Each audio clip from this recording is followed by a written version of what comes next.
Apa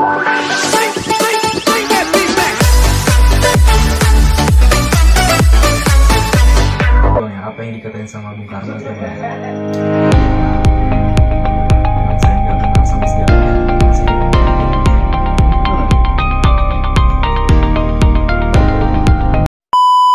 Apa yang dikatain sama Bung Karno itu ya?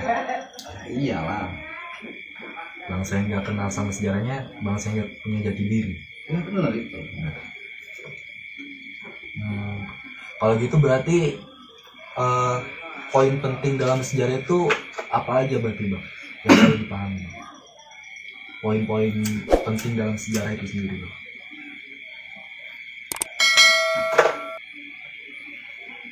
Poin penting dalam sejarah itu, Ya. misalkan sejarah apa, itu dulu aja lah yang kita bahas soal sejarah apanya dulu. Misalkan sejarah Indonesia. Ya. Ya poin yang penting kenapa dia menjadi Indonesia, misalkan. Kenapa dia merdeka. Itu. Berarti salah satunya ada peristiwanya Bang. Nah, akhirnya kan kita mengenal peristiwa ketika itu seperti apa. Kenapa kok bisa Indonesia?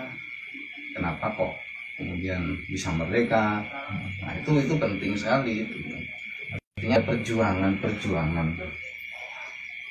dari pejuang lah ya, pejuang atau yang disebut juga sebagai pahlawan untuk memerdekakan Indonesia. Kalau dalam beberapa pendapat lain juga kan, kita merdeka tidak terlepas dari campur tangan pemerintah Jepang lah ketika itu. Nah itulah kemudian yang ditolak oleh Tan Malaka. Sebenarnya Soekarno dan Tan Malaka itu kan teman dekat, teman seperjuangan. Bagaimana caranya Indonesia merdeka? Berbeda perspektif lah ya. Kalau Presiden Soekarno ya yang penting merdeka, itu dengan cara apapun, yang penting kita merdeka.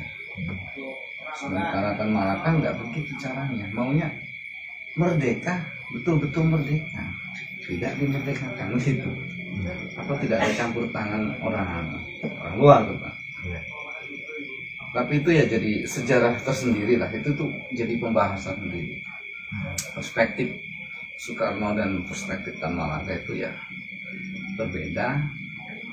Walaupun pada akhirnya tetap Tan Malaka dia diangkat sebagai pahlawan nasional oleh Karno kan. Ya itu.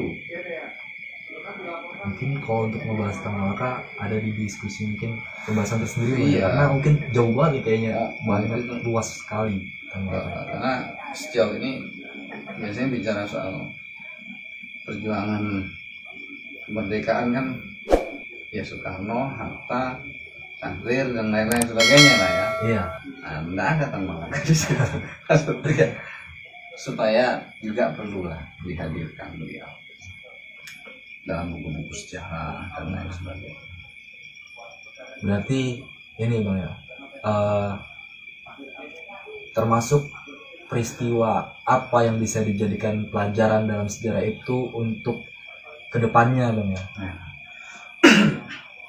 penjajahan itu dimanapun ya, waktu itu kan yang dijajah tidak hanya Indonesia, banyak sekali negara-negara yang memang negara-negara kecil ya. Sebenarnya kecil itu maksudnya peradabannya yang masih kecil dibanding peradaban Eropa misalkan. Eropa peradabannya sudah luar biasa ya. Kalau kita balik lagi, bayangkan sebelum Masehi, Eropa sudah besar peradabannya.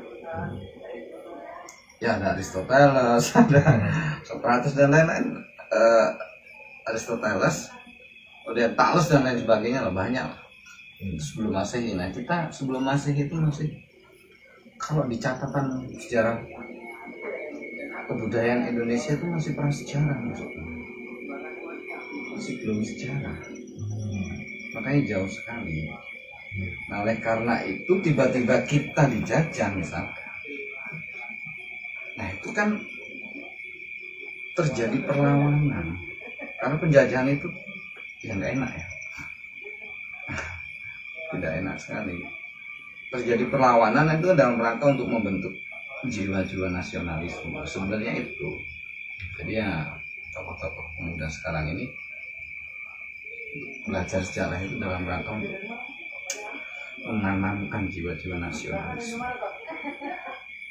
Bahwasanya jangan sampai tertipu dengan apa ya Bang ya.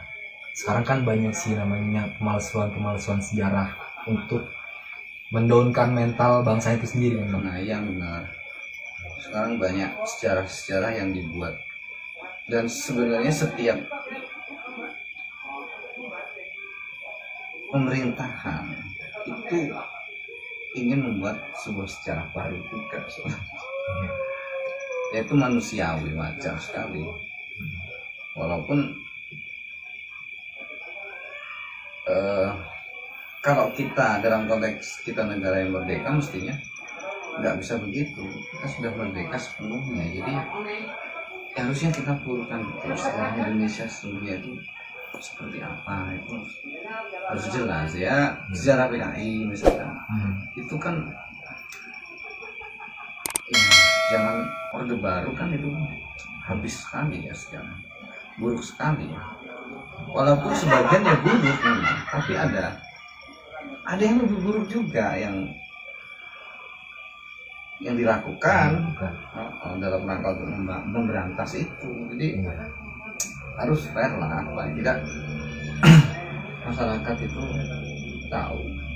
Tapi masyarakat kan lewat banyak ya.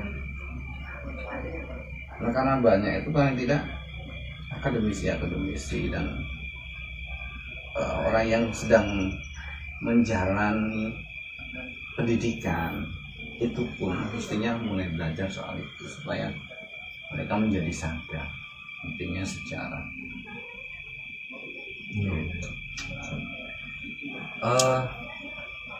Ini Bang, berarti kalau menurut Abang sendiri sih relasi antara sejarah dengan kebudayaan itu ada nggak Bang?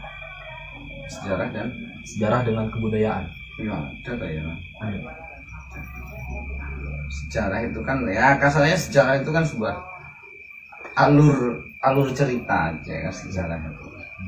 Kebudayaan itu kan ya budidayanya ya, kreativitas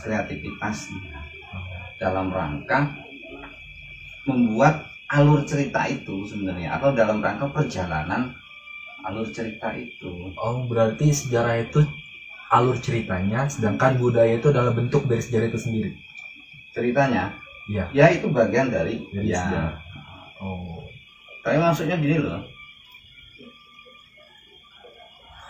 Ya ada yang sejarah kebudayaan, ada yang sejarah politiknya, ada sejarah pendidikannya, macam-macam. Maksudku sejarah itu ya ceritanya lah ya. Isinya budaya itu sendiri. Budaya ya isinya macam-macam.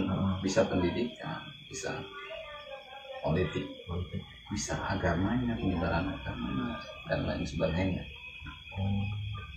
Oh berarti. Tapi makanya sejarah itu disebut sebagai sejarah. Kalau orang yang ahli sejarah disebut sejarawan ya.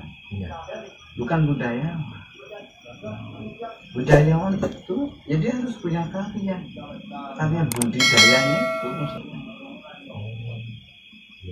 Punya karya kreatifnya. Itu budayawan ya. Jadi nggak tiba-tiba sejarawan itu ya budayawan, ya nggak bisa juga. Misalkan Rendra dijadikan sebagai budayawan, ya jelas dia punya karya. Gus Dur punya karya. Gus Dur budayawan ya. Budayawan, sejarawan juga sebenarnya, budayawan. Nggak semua sejarawan itu budayawan. Tapi budayawan itu sudah pasti sejarawan ya? Iya, sebenarnya iya. Karena secara nggak langsung budayawan itu sendiri memahami arti sejarah itu sendiri. Idealnya begitu, mestinya begitu. Mestinya begitu. Kalau sampai ada yang mengaku budayawan tapi dia tidak tahu sejarah, ya lucu. Berarti gagal, batal itu. Batal ya. Berarti sejarah dengan budaya itu sendiri nggak bisa dipisahin.